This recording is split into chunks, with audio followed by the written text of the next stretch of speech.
इतना गाया, इतना गुनगुनाया। जय श्री राम एक आइकॉनिक हिट हुआ।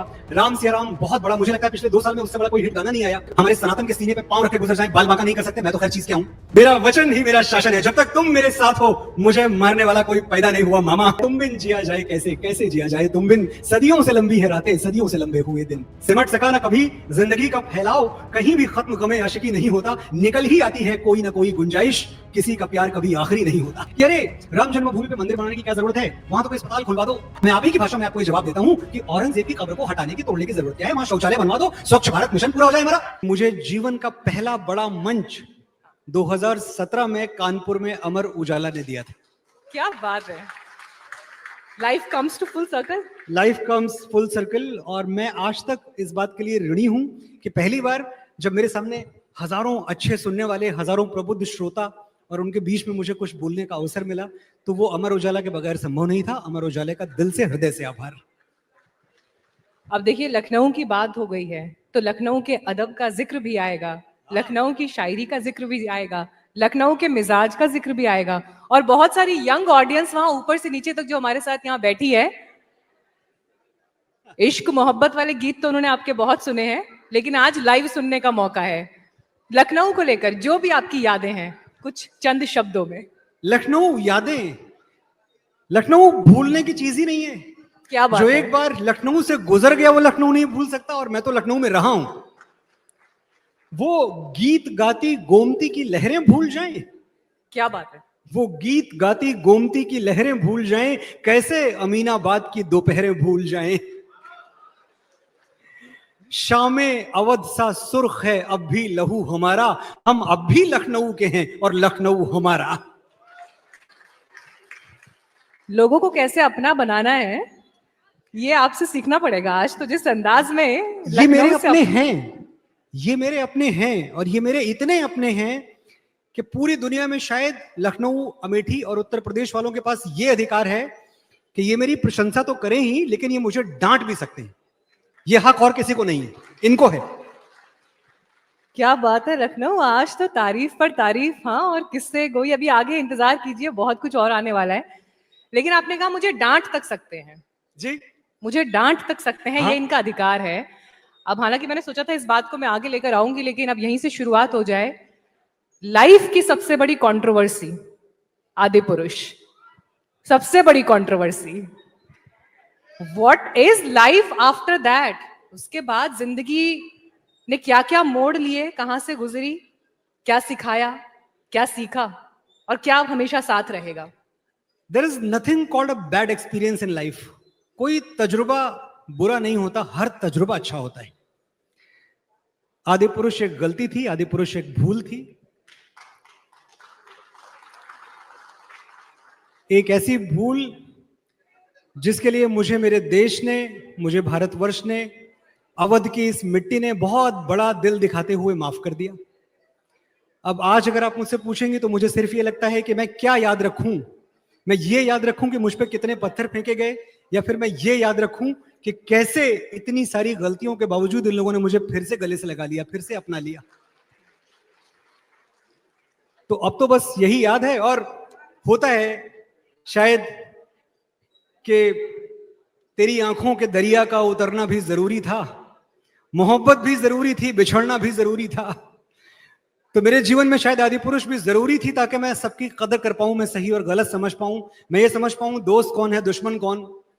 मैं ये जान पाऊं कि जो लोग आपके साथ भीड़ बन के आते हैं वो एक तरफ, लेकिन जो लोग आपको कभी फोन नहीं करते, आपके बुरे वक्त में आपके साथ पिलर की तरह खड़े हो जाते हैं। एक जरा सी बात पे बरसों के याराने गए, एक जरा सी बात पे बरसों के याराने गए, ये भी चलो अच्छा हुआ कुछ लोग पहचाने गए। आज मैं अपने आप को ज्यादा मजबूत पाता हूं, ज्यादा सुदृढ़ पाता हूं, और इस बात के लिए मैं अपने देश से पहले भी वादा कर चुका हूं। वो वादा मैं आज फिर दोहरा रहा हूं कि मैं जीवन में ऐसा कुछ नहीं करूंगा जिससे मेरी मिट्टी का, मेरे अवध का, मेरे लखनऊ का सर नीचा हो। कोशिश करता रहूंगा कि जो करूं अच्छा करूं, आपका सर बुलंद रहे।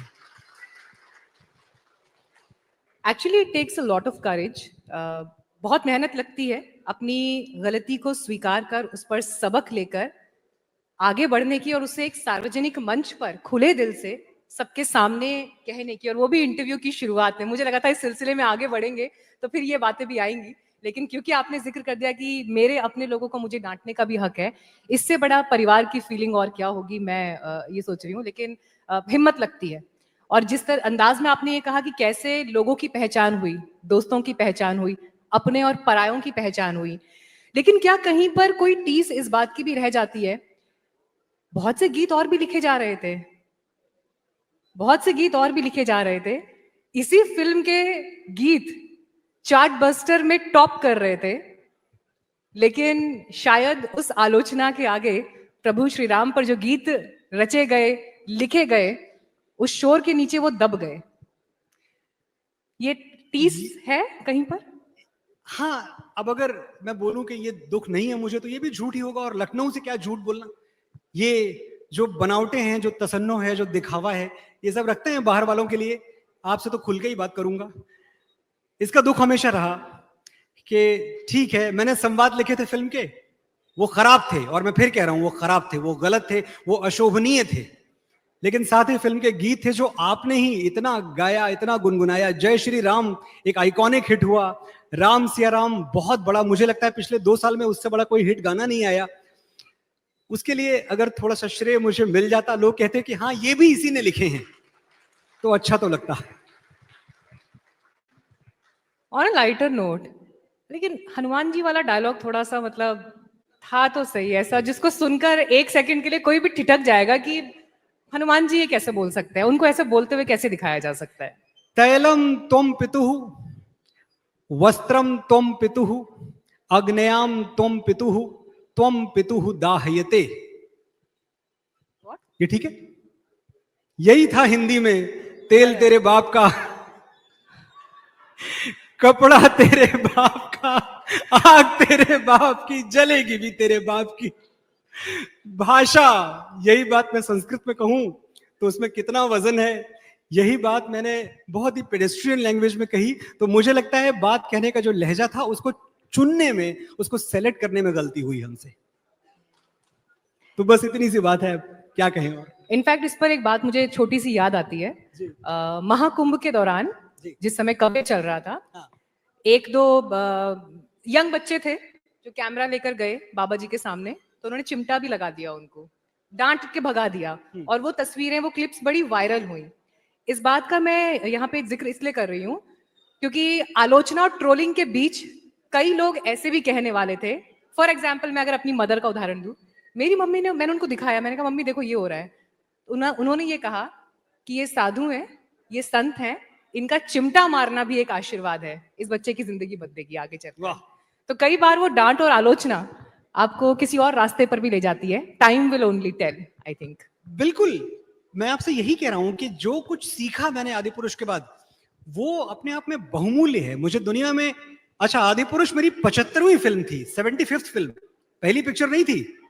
इसके पहले अभी अग्निहोत्री जी बैठे हुए थे, हम बात कर रहे थे कि बाहुबली आई। तो जब बाहुबली के मेरे गीत और मेरे संवाद इसी शहर, इसी लखनऊ में बच्चा बच्चा गाता रहा, दोहराता रहा, तब तो मैंने नहीं पूछा कि वाई मी। जब आपने गलियां, तेरे संग्यारा, Rustom, MS Dhoni, the untold story, इतनी फिल्में बैक टू बैक आती रही, 100, 200, 300 करोड़ देखना मेरी फिल्मों का रोज की बात हो गई थी मेरे लिए, आपकी वजह से। फिर तो मैंने नहीं पूछा वाई मी। तो जब इतने दिन बाद आपको ही मुझ पे क्रोध आया, आपको ही मुझ पे रोष आया, आपने ही मुझे डांटा फटकारा, तो मेरे पास ये अधिकार नहीं है पूछने का कि वाई मी। अब हक नहीं है मेरे पास। त्वदीयम वस्तु गोविंदम तोभ्यमेव समर्पितम। जो कुछ था आपका दिया हुआ था। ये शोहरतें, ये चकाचौंध, गौरीगंज का एक लड़का यहीं बगल में है, 2 घंटे की दूरी पे। मेरे घर के बगल जो पान की दुकान थी, उसका पनवाड़ी भी मुझे नहीं पहचानता था कि मैं कौन हूं। आज ये सब दिया आपने, इतनी चमक दमक दी, तो ता जिंदगी अगर आपके कदमों पे सर रख के बैठा रहूं तो भी कम होगा। ये छोटी छोटी बातें, आपका डांटना फटकारना, आपका मुझसे रूठ जाना, आप विश्वास रखिए आज की बात नहीं है, जीवन भर की बात है। जितनी बार आप मुझसे नाराज होंगे, मैं कभी ये पूछने नहीं आऊंगा कि भाई किस बात पे नाराज हो, सिर्फ क्षमा मांगने आऊंगा, सिर्फ माफी मांगने आऊंगा। आपको नाराजगी कहा है, मुझे माफी का। और मुझे लगता है कि action speaks louder than word, क्योंकि उसके बाद जिन गीतों के साथ आप आए, पूरे महाकुंभ में प्रभु श्री राम के जो गीत गूंजे, घर घर में गूंजे, सवेरे जब दिन की शुरुआत होती है उस समय गूंजे, जिस समय लोग स्नान कर रहे थे, डुबकी लगा रहे थे, वहां गूंजे, पूरे मेले में गूंजे, हर रील में गूंजे, विदेशों से जो लोग आए थे उनकी जुबान पर गूंजे. I think action speaks louder than words. Yes, और ये एक्शन भी मुझसे ज्यादा इनका था. इसलिए था कि ये इस बात पे जब नाराज हुए कि मैंने भगवान श्री राम की मर्यादा में कुछ कम कर दिया, कुछ घटा दिया, या एटलीस्ट कोशिश की, कोई मेरे जैसा क्या घटा पाएगा उनकी मर्यादा को. हजारों करोड़ों लोग हमारे सनातन के सीने पे पांव रख के गुजर जाएं, बाल बांका नहीं कर सकते, मैं तो खैर चीज क्या हूं. लेकिन जब इनको दोबारा अवसर मिला, उसी साल 16 जून को फिल्म आई थी आदिपुरुष, सूर्यपाल जी, 16 जून 2023 को, और नवंबर में, अक्टूबर में जब दिवाली आई तो मैं देख रहा हूं कि सब भूल के देश के हर मंदिर में, देश के हर घर में क्या बज रहा है? मेरे घर राम आए हैं, जो मैंने लिखा. राम आएंगे, जो मैंने लिखा. नगरी हो अयोध्या सी, जो मैंने लिखा. ये सारे गाने बजते रहे. तो मैं समझ गया, राम सिया राम, जय श्री राम. तो मैं समझ गया कि ये जो भगवान श्री राम से इस देश ने सीखा है, वो क्षमाशीलता सीखी है, वो उदारता सीखी है, वो अपना हृदय बड़ा रखना सीखा है. इन्होंने बहुतों को माफ कर दिया और मुझे भी कर दिया. चलो अच्छी बात है, आगे बढ़ते हैं, आगे से अच्छा करें. ये शिफ्ट कैसे आया लेकिन, जो ये डिवोशनल गीत आपकी लेखनी में आए? मतलब मैं अगर आपके करियर की ट्रेजेक्टरी को जब देखती हूँ, हमने देखा शुरू में फिल्मों में रोमांटिक गीत आए, जिसमें एमएस धोनी का गीत हो गया, कौन तुझे यूं चाहेगा, मैं फिर भी तुमको चाहूंगा, जी. है ना. उसके बाद केसरी के गीत हमने देखा कि किस तरह से आए.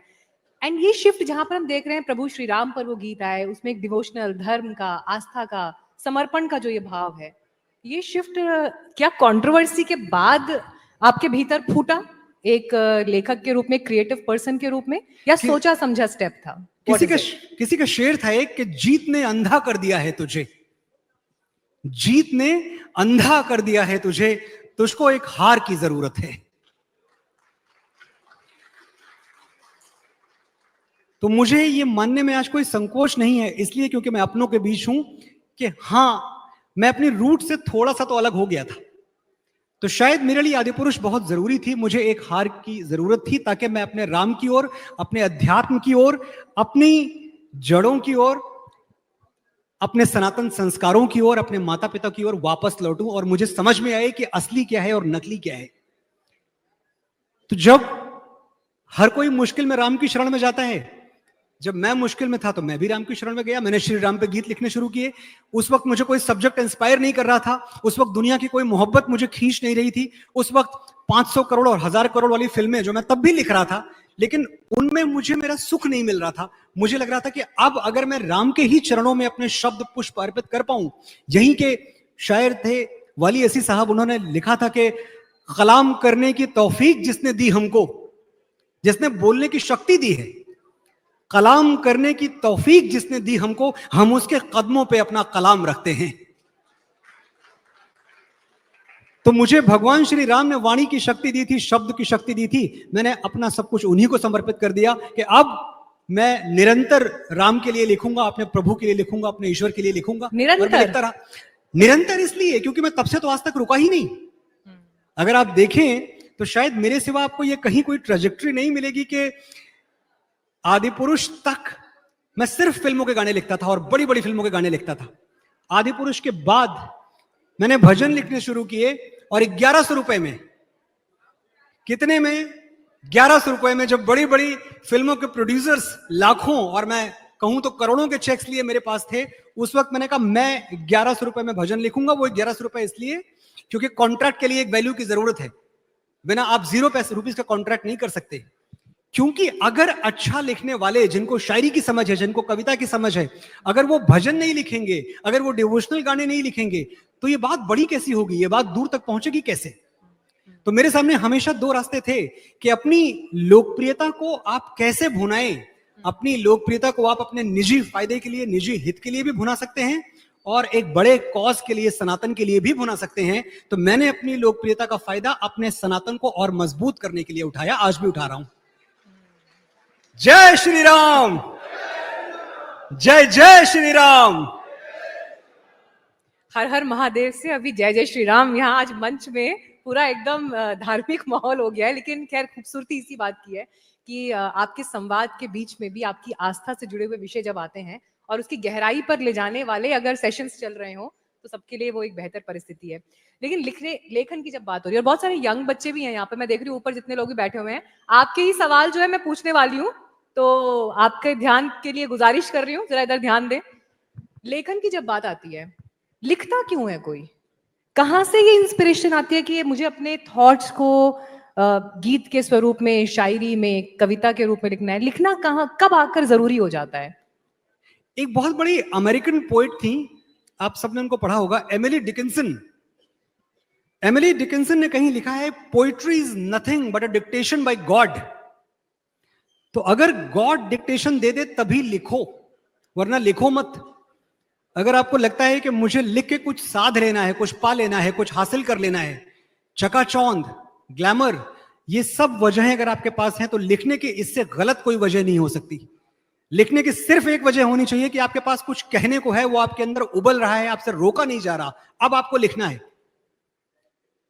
Poetry is nothing but a dictation by God. बाबा तुलसीदास कहते हैं कि कवित्व विवेक एक नहीं मोरे, सत्य कहूं लिख कागद कोरे। युग का महानतम कवि ये कहता है कि मुझे तो कविता करनी ही नहीं आती, जो राम ने लिखवाया मैंने लिख दिया, और ये बात मैं कोरे कागज पर लिख के दे सकता हूं। तो जब गॉड डिक्टेशन देता है तभी कोई फैज अहमद फैज लिख पाता है कि मुझसे पहले सी मोहब्बत मेरे महबूब न मांग। ऐसे नहीं लिख सकते आप।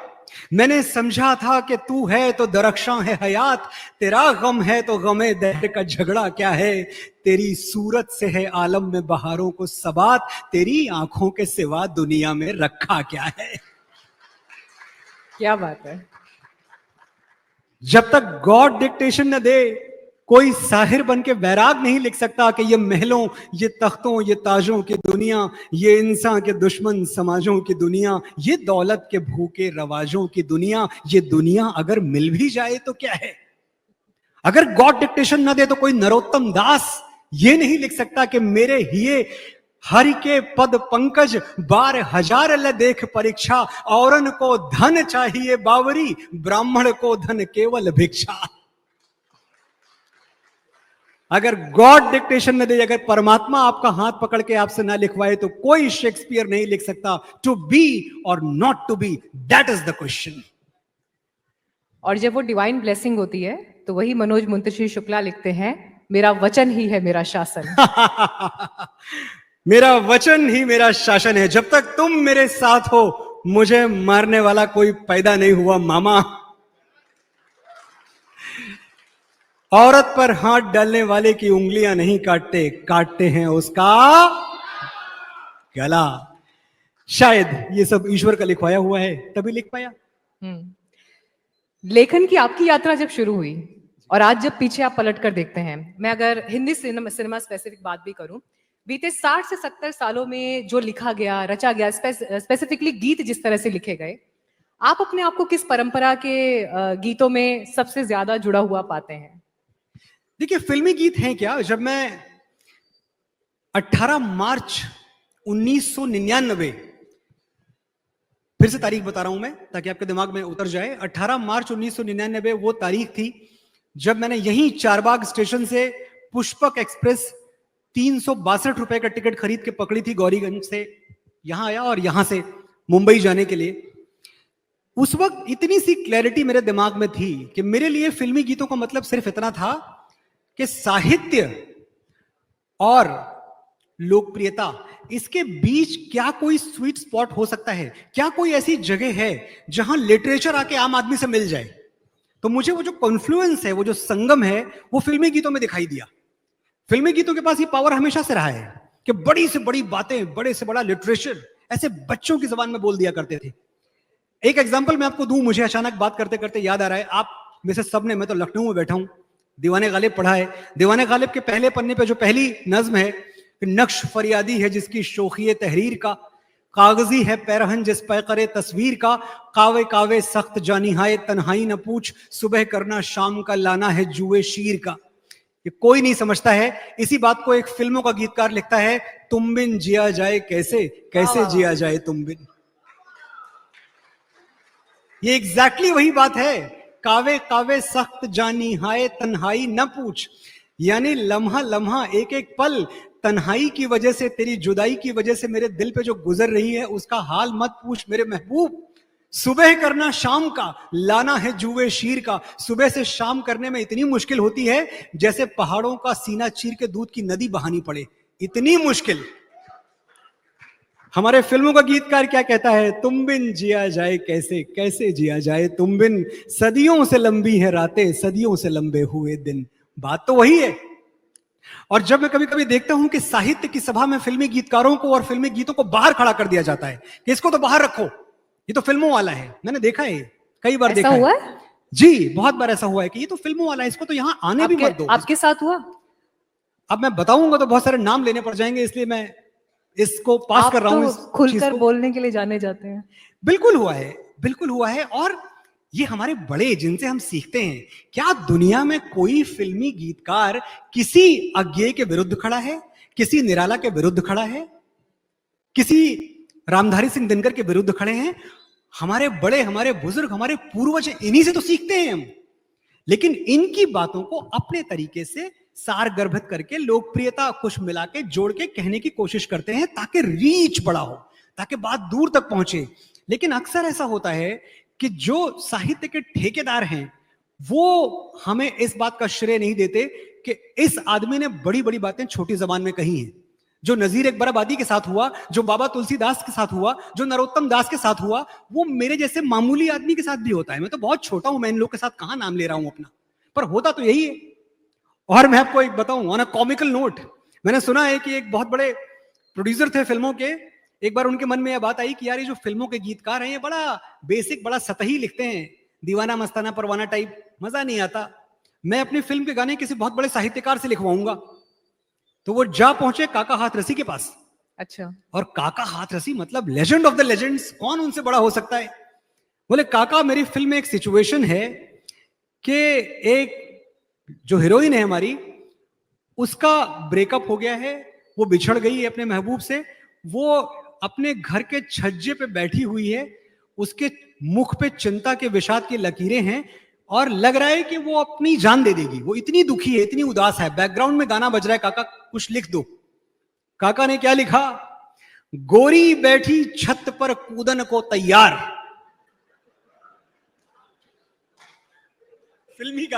फिल्मी गोरी बैठी छत पर कूदन को तैयार, नीचे पक्का फर्श है भली करे करतार। भली करे करतार न कोई दे दे धक्का, ऊपर भारी नार है नीचे पतले कक्का। तो ये प्रोड्यूसर साहब ने पढ़ा, बोले सर ये तो फिल्मों में कैसे जाएगा, मतलब ये नहीं हो सकता है। खैर वो भटकते भटकते जा पहुंचे श्याम नारायण पांडे जी के पास, जिन्होंने हल्दी घाटी लिखी, वीर रस के कवि। उनसे बोला इस सिचुएशन पे आप कुछ लिख दो। पांडे जी ने क्या लिखा कि हे प्रचंड चंड चंडिनी। पांडे जी श्याम नारायण पांडे, हल्दी घाटी। हे प्रचंड चंड चंडिनी, अखंड खंड खंडिनी, वीरताभिमंडिनी, साम दाम दंडिनी, सिंघनी की ठान से, आन बान शान से, मान से गुमान से, तुम गिरो मकान से।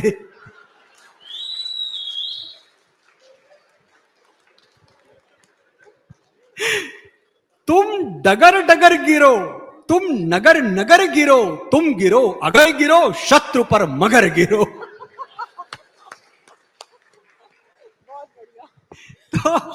तो बड़ा बड़ा मुश्किल है फिल्मों के गाने लिखना। और मैं लखनऊ के प्रबुद्ध श्रोताओं से बस ये कहना चाहता हूं कि जब आप किसी आनंद बख्शी का कोई गीत सुने, किसी शकील बदायूनी का, किसी साहिर लुधियानवी का, किसी जावेद अख्तर का, या मेरे जैसे मामूली आदमी का, तो एक बार उसको एक चांस दें। आप सोचें कि जरूर इसको भी ईश्वर ने डिक्टेशन दिया होगा, वरना ये हमारे बीच का आदमी जो कल तक यही आलमबाग और चारबाग में टहलता रहता था, ये कैसे लिख पाता कि तेरी मिट्टी में मिल जावा, गुल बनके मैं खिल जावा, इतनी सी है दिल की आरज़ू, तेरी नदियों में बह जावा, तेरे खेतों में लहरावा, इतनी सी है दिल की आरज़ू। तो जितना ईश्वर रामधारी सिंह दिनकर में था, जितनी मां सरस्वती निराला के उंगलियों में, उनके हाथों में थी, हम सब भी उन्हीं के उपासक हैं, उन्हीं के आराधक हैं। हमको भी बस प्यार से देखिए, एक हमको फेयर चांस दीजिए, इससे ज्यादा हम कुछ नहीं मांगते। वैसे आपका पसंदीदा रस कौन सा है? प्रेम, वीर रस, विरह। मुझे लगता है दुनिया में एक ही रस है, बाकी सब तो उसके डाइवर्जन्स हैं। प्रेम रस, श्रृंगार रस। जब आप हल्दी घाटी भी लिखते हैं, अभी बात चल रही थी, तो हल्दी घाटी को आप वीर रस कह सकते हैं। मेरे लिए वो तलवारों से किया गया श्रृंगार रस का काव्य है कि तलवार में मुझे मेरी महबूबा दिख रही है, मुझे मेरी प्रेयसी। अगर अब्दुल हमीद के लिए मैं लिख रहा हूं तो वो जो टैंक में उड़ा रहा हूं उसमें मुझे मेरा रकीब दिख रहा है, उसमें वो व्यक्ति दिख रहा है जो मेरी माशूका के साथ प्यार करता है और जिसको मुझे मिटा देना है, तो वो पैटर्न टैंक उड़ा दूंगा मैं। तो रस मेरे लिए एक ही है और वो है प्रेम। वही अलग अलग तरीके से अभी मैंने आपसे बताया कि जब मैं ओ देश मेरे लिख रहा हूं, तेरी मिट्टी लिख रहा हूं, तो मैं मिट्टी से प्रेम कर रहा हूं।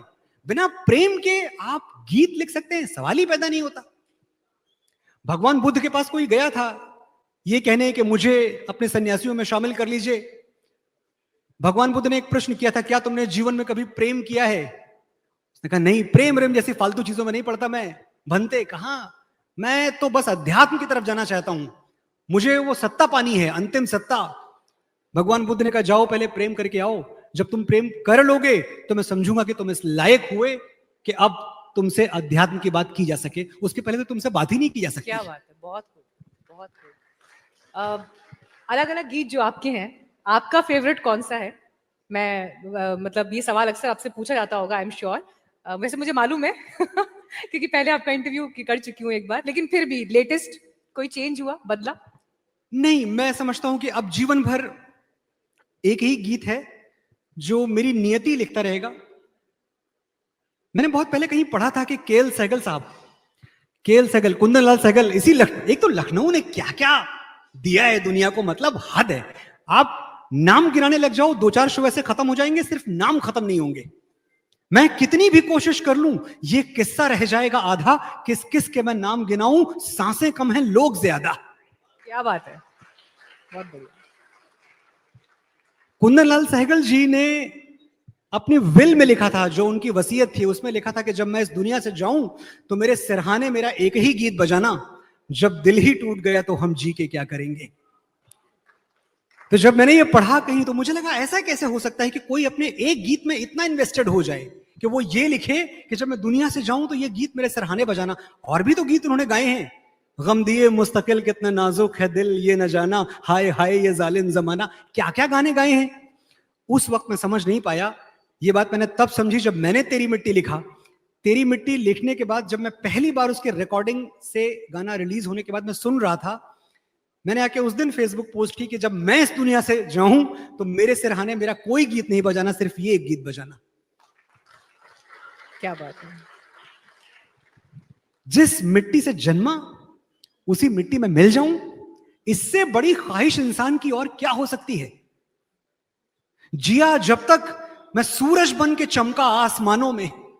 यही मेरा पुश्तैनी घर गौरीगंज अमेठी बगल में है, और मैं हमेशा कहता हूं कि जिया जब तक मैं सूरज बन के चमका आसमानों में, कभी जब शाम आएगी तो फिर ढल जाऊंगा मैं भी।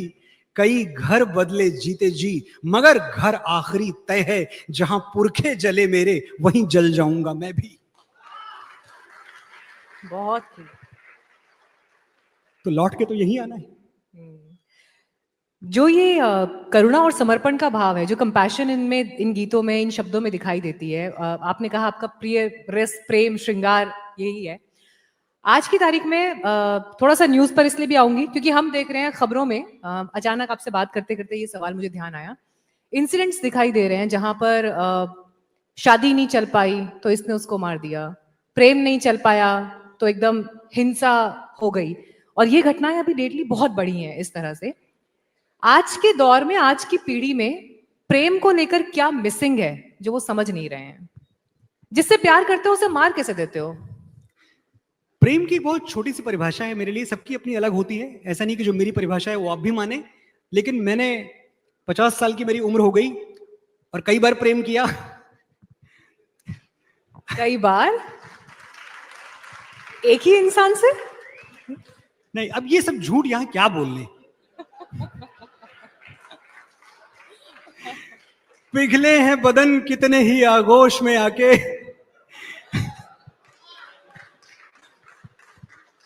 पिघले हैं बदन कितने ही आगोश में आके, खत आए गए कितने किताबों में छुपा के। छोटे हैं कई लम्हे मगर यादें बड़ी हैं, तस्वीरें कई आज भी सिरहाने पड़ी हैं। 2, 4, 6 या 10 की ये तादाद नहीं है, कितने हैं मिटे हम पे हमें याद नहीं।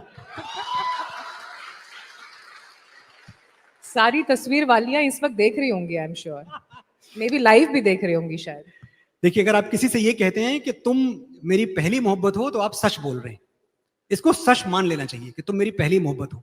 लेकिन अगर आप किसी से ये कहते हैं कि तुम मेरी आखिरी मोहब्बत हो, तो आप झूठ बोल रहे हैं। सिमट सका ना कभी जिंदगी का फैलाओ, कहीं भी खत्म गमे आशिकी नहीं होता। सिमट सका ना कभी जिंदगी का फैलाओ, कहीं भी खत्म गमे आशिकी नहीं होता। निकल ही आती है कोई ना कोई गुंजाइश, किसी का प्यार कभी आखिरी नहीं होता।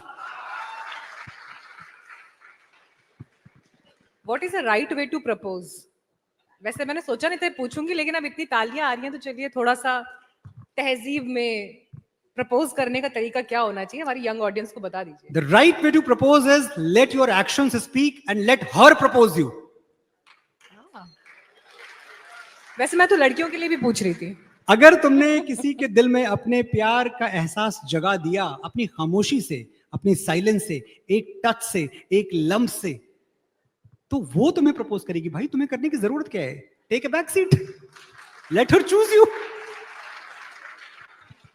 चलिए, काफी टिप्स हो गए इन सब बातों पर, लेकिन अब आते हैं आपके प्रेम रस की, श्रृंगार रस की बहुत बात हो गई, लेकिन अब आते हैं आपके कुछ ऐसे स्टेटमेंट्स पर जो हेडलाइंस बनते हैं, जो न्यूज चैनल्स को बहुत सारा फॉडर देते हैं, खाद पानी, जो सोशल मीडिया पर ट्रोलिंग का भी विषय होते हैं, चर्चा का भी विषय होते हैं, डिस्कशन का भी विषय होते हैं।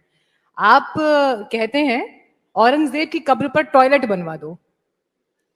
एएसआई के संरक्षण में है वो, उसको लेकर ऑलरेडी पार्टियां जो है वो आपस में बिल्कुल आमने सामने टकराव की स्थिति में खड़ी हैं। शिवाजी महाराज के, छत्रपति शिवाजी महाराज के वंशजों ने नहीं हटाई वो कब्र, वहां से आप कह रहे हैं उस पर टॉयलेट बनवा दो। क्या मतलब सिर्फ लोगों का खून खौलाने के लिए दिया गया स्टेटमेंट है क्या ये? एक तो मुझे बड़ी तकलीफ तब होती है जब एक पोएट को आप पोएट की तरह से नहीं सुनते हैं। मैं समाचार वाचक नहीं हूं, मैं राजनेता नहीं हूं, मैं किसी पार्टी का स्पोक्स पर्सन नहीं हूं। भारतवर्ष के किसी भी दल से, किसी भी पार्टी से मेरा कोई जायज और नाजायज किसी भी तरह का कोई संबंध नहीं है। जब मैं कोई बात कहूं तो जरूरी है आप उसमें थोड़ा रस भी ढूंढें, आप उसमें थोड़ा मर्म भी ढूंढें। ये बात आती कहां से है? इतनी सिंपल, इतनी ये सिंगुलर नहीं है कि मैंने ऐसा बोल दिया। ये बात तब आती है जब मुझे बड़ी वेदना होती थी, जब हमारा राम जन्मभूमि के लिए हम अदालत में अपनी लड़ाई लड़ रहे थे, एक शांतिप्रिय लड़ाई जो हमारी पहचान है और वैसे ही लड़नी चाहिए, बाकी कोई भी लड़ाई गलत है। जुडिशरी है इस देश में।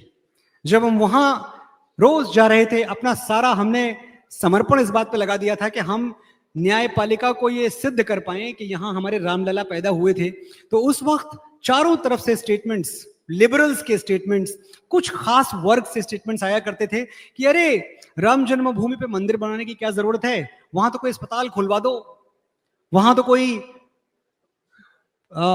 स्कूल खुलवा दो, कोई वृद्धाश्रम खुलवा दो। और ये गलत बात नहीं है। हमारे देश में जितने अस्पताल हों, जितने स्कूल हों, जितने वृद्धाश्रम हों, वो कम है, हमें बहुत जरूरत है। लेकिन उसी जगह पे तुमको खुलवाना है वृद्धाश्रम, वो एक जगह जहां ठुमक चलत रामचंद्र बाजे पजनिया, उसी आंगन में तुमको खुलवाना है वृद्धाश्रम, उसी आंगन में तुमको स्कूल खुलवाना है। छोड़ दो उसको राम भक्तों के लिए, क्यों नहीं छोड़ सकते? लेकिन ये तर्क क्या है? हमारे बच्चों को गुमराह करता है। ये लॉजिक जो यहां नई जनरेशन के बच्चे बैठे हैं, इनको लगता है कि बात तो सही की जा रही है, but it's a very liberal thought, very liberating thought. Why not do this? What is the need of one more temple? Yes, we need one more temple, we need that temple.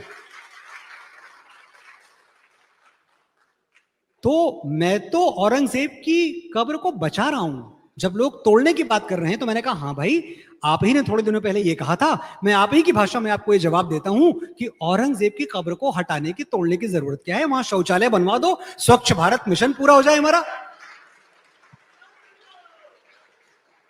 So I am not ashamed of it.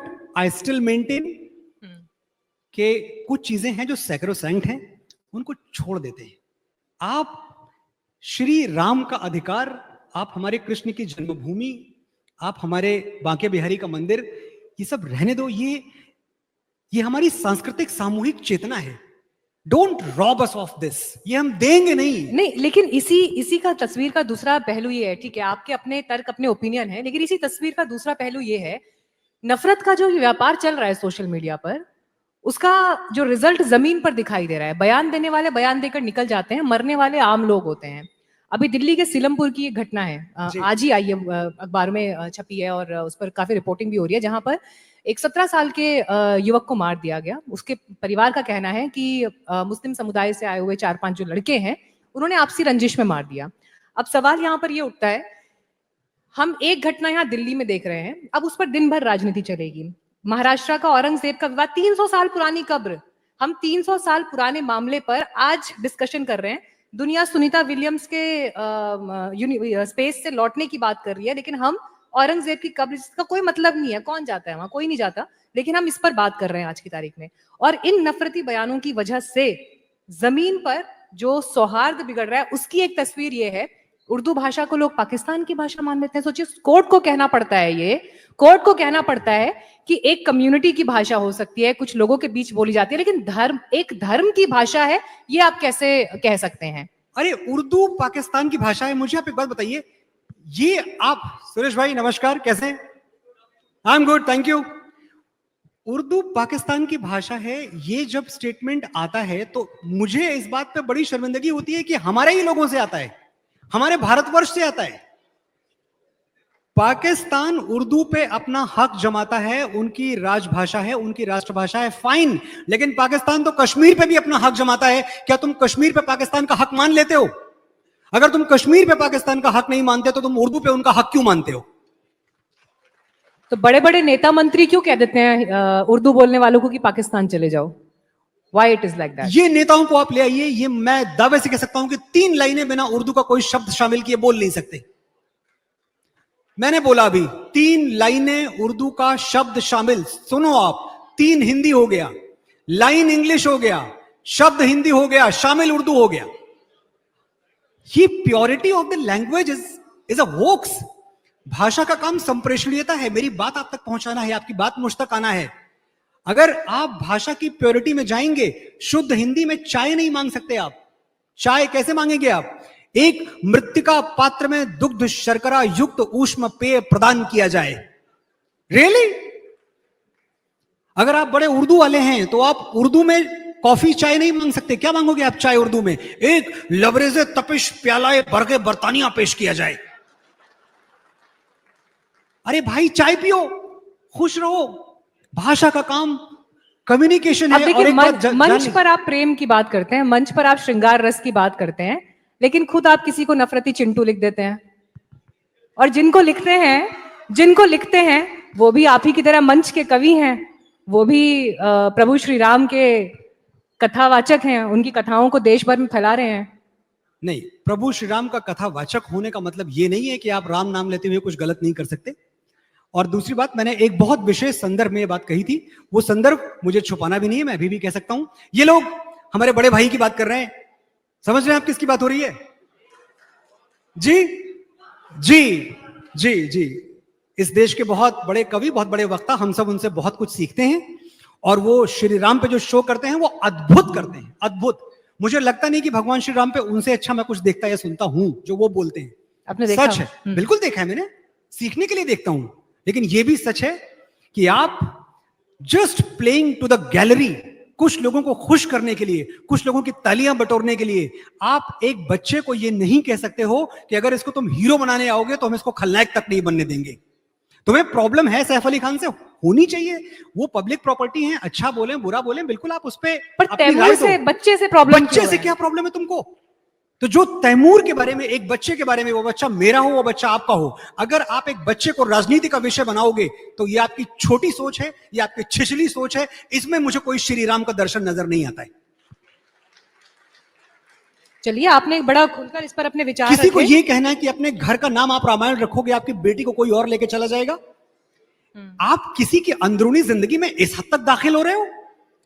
Shatrughan Sinha ji, शत्रु जी सम्मानित व्यक्ति हैं, और सम्मानित ना भी हो, कोई एक आम आदमी हो, उसका घर, उसका परिवार, उसके बच्चे, उसकी बेटी, उसकी दुखती हुई रग है, उस पर आप छीटाकशी नहीं कर सकते। किसी संस्कृति ने, किसी देश के संविधान ने आपको यह अधिकार नहीं दिया है। बस इतनी सी बात थी। तो अगर इसके जवाब में मैंने कह दिया कि कोई दीवाना कहता है, कोई चिंटू समझता है। देखिए, आप बड़ा खुलकर अपनी बातों को रखते हैं और मुझे लगता है ऑडियंस तक सीधे वो मैसेज कन्वे भी होता है। आखिरी सवाल, क्योंकि अब समय का भी इशारा है, अगले सेशन की तरफ बढ़ रहे हैं। नहीं, लेकिन मैं ये पूछना चाहती हूँ आपसे, डर वर नहीं लगता आपको? अभी मुझे लगता है आपके कुछ परफॉर्मेंसेस विदेशों में भी होने वाले हैं, देश भर में भी आप अलग अलग जगह स्टेज शोज करते हैं। डर? इतना खुलकर बोलते हैं, कभी किसी का नाम लेते हैं, कभी किसी का नाम लेते हैं, डर नहीं लगता? जब छोटेलाल मास्टर दास डर पढ़ा रहे थे, हम पेड़ की पुलगी पे चढ़ के आ से अमरूद खा रहे थे।